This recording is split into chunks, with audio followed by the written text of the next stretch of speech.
Halo teman-teman, selamat datang dalam video pembelajaran ini. Pada kesempatan kali ini, kita akan membahas tentang penggunaan SAM-PLS dalam konteks statistik bisnis.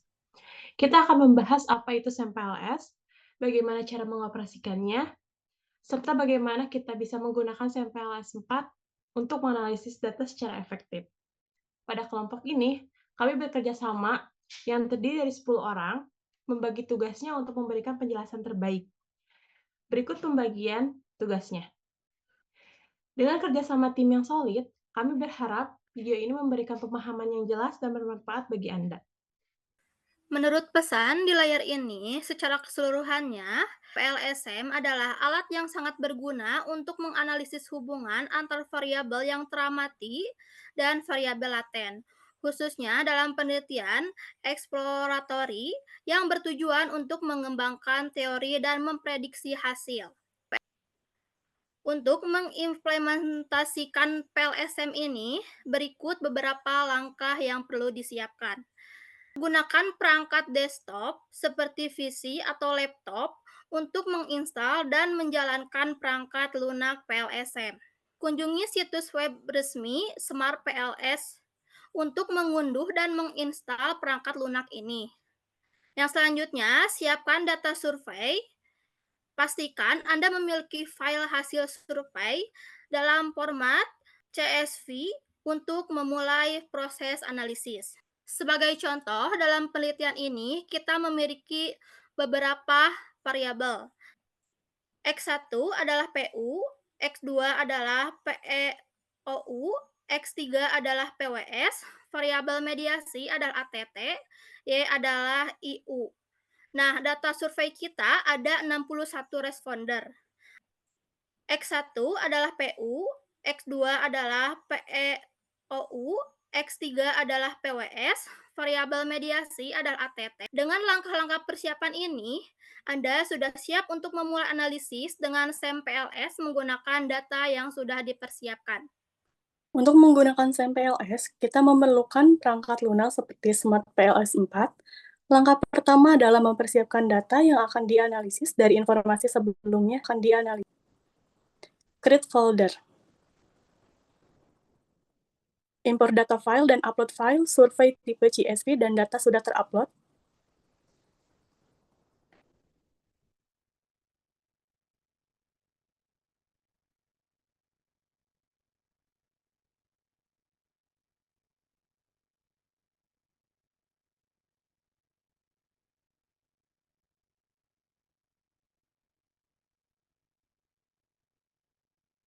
Klik back.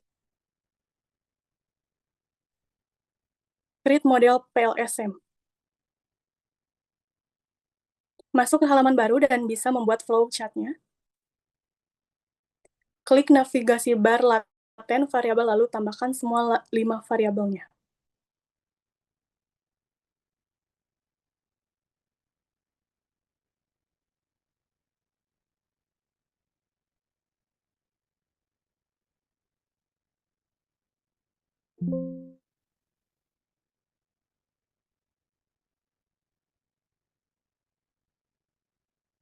Klik select untuk menyesuaikan posisi. Drag survei sesuai variabelnya dan sesuaikan posisinya dengan klik kanan, lalu seterusnya.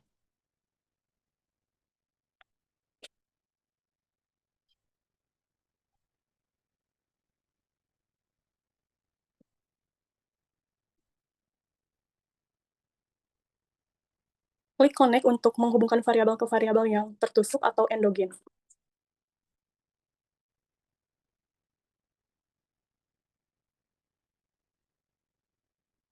Jika berwarna biru berarti sudah terhubung. Proses connect variabel sudah dilakukan.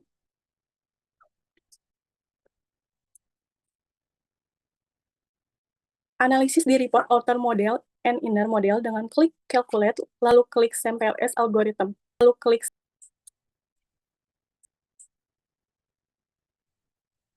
start calculation.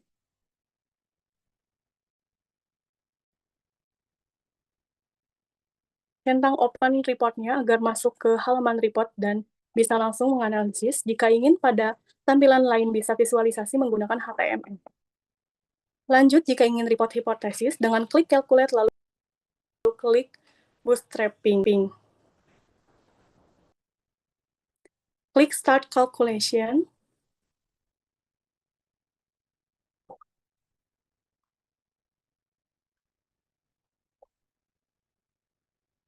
Centang open report-nya agar masuk ke halaman report dan bisa langsung menganalisis. Jika ingin pada tampilan lain, bisa visualisasi menggunakan HTML.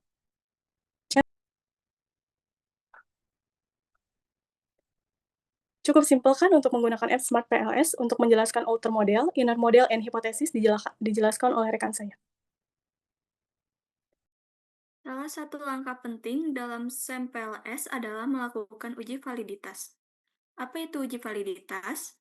Uji validitas memastikan bahwa instrumen pengukuran yang digunakan benar-benar mengukur apa yang dimaksudkan. Dalam SAMPLS, kita akan menguji validitas konvergen dan diskriminan. Validitas konvergen memastikan bahwa indikator dalam konstruk yang sama saling berkolerasi dengan baik. Sementara validitas diskriminan menguji bahwa konstruk yang berbeda tidak terlalu berkolerasi satu sama lain. Sebelum masuk, kita kembali untuk menggunakan algoritma di SAMPLS algorithm.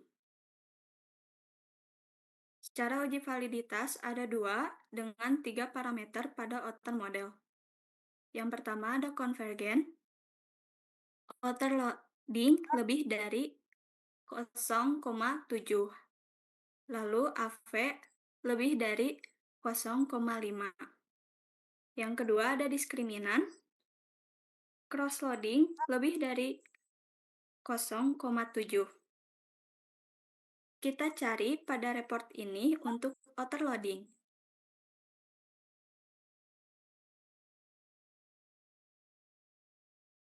Di sini, sudah lebih dari 0,7 semua, maka kita nyatakan valid. Lalu kita cari report untuk AV. Bisa masuk pada konstruk reliability dan validity. Nanti akan ada AV, dan di sini udah lebih dari 0,5, maka kita bisa nyatakan valid. Dilanjut, untuk mencari diskriminan dengan parameter cross-loading, bisa masuk pada diskriminan validity, heterotrait, monotrait, ratio. Selain validitas, uji reliabilitas juga sangat penting dalam SAMPLS. Uji reliabilitas memastikan bahwa pengukuran yang digunakan konsisten. 2 metrik utama yang digunakan adalah Cronbach alpha dan composite reliability. Jika nilai keduanya di atas ambang batas yang telah ditentukan, maka model kita dapat dianggap reliable. Untuk uji reliabilitas, ada 2 parameter pada outer model. Pertama, Cronbach alpha lebih dari 0,6. Kedua, composite reliability lebih dari 0,7. Kita bisa melihat pada report bagian Construct, Reliability, and Validity Overview, maka akan muncul Cronbach alpha lebih dari 0,6 dan composite reliability lebih dari 0,7 sudah reliable. Selain reliabilitas, kita juga perlu memperhatikan inner model yang menunjukkan hubungan antar variabel laten dalam model kita. Salah satu parameter penting inner model adalah koefisien determinasi atau R kuadrat. Koefisien determinasi mengukur seberapa besar variabilitas dalam variabel dependen yang dapat dijelaskan oleh variabel independen dalam model. Semakin tinggi nilai R kuadrat, semakin baik model dalam menjelaskan data yang ada.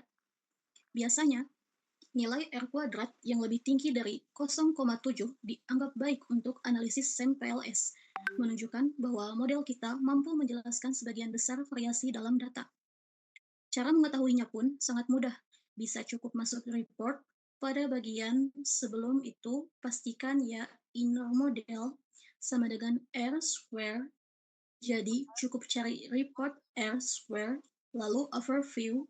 Di sini kita bisa melihat langsung nilainya. Pastikan hanya variabel yang endogen tertusuk.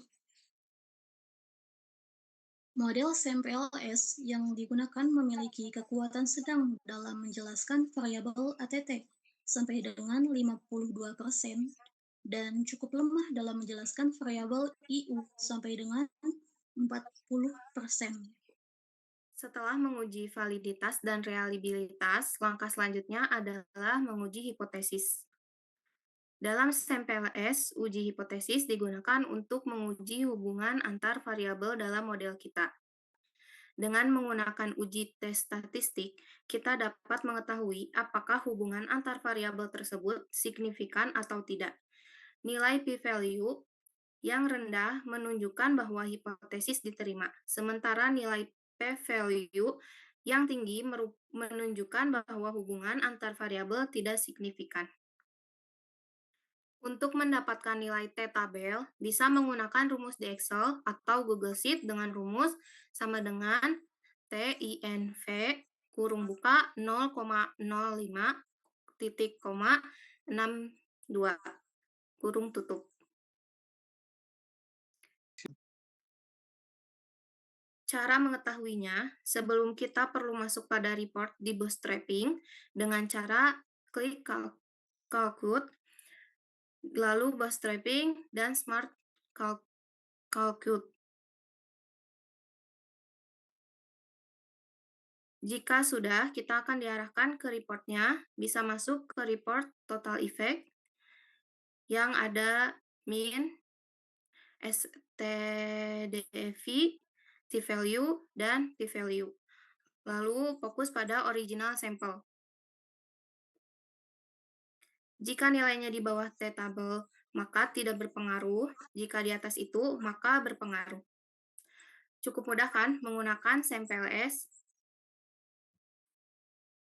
Itulah penjelasan tentang SEM-PLS, mulai dari konsep dasar hingga langkah-langkah dalam pengoperasiannya. Dengan memahami SEM-PLS, kita dapat melakukan analisis yang lebih kompleks dan mendalam dalam statistik bisnis, yang dapat membantu mengambil keputusan yang lebih tepat di dunia bisnis. Terima kasih telah menyaksikan video ini. Semoga materi yang disampaikan dapat memberikan pemahaman yang lebih baik mengenai penggunaan SEM-PLS dalam statistik bisnis. Jangan lupa untuk terus belajar dan mengeksplorasi materi lainnya dalam bidang statistik dan analisis data bisnis.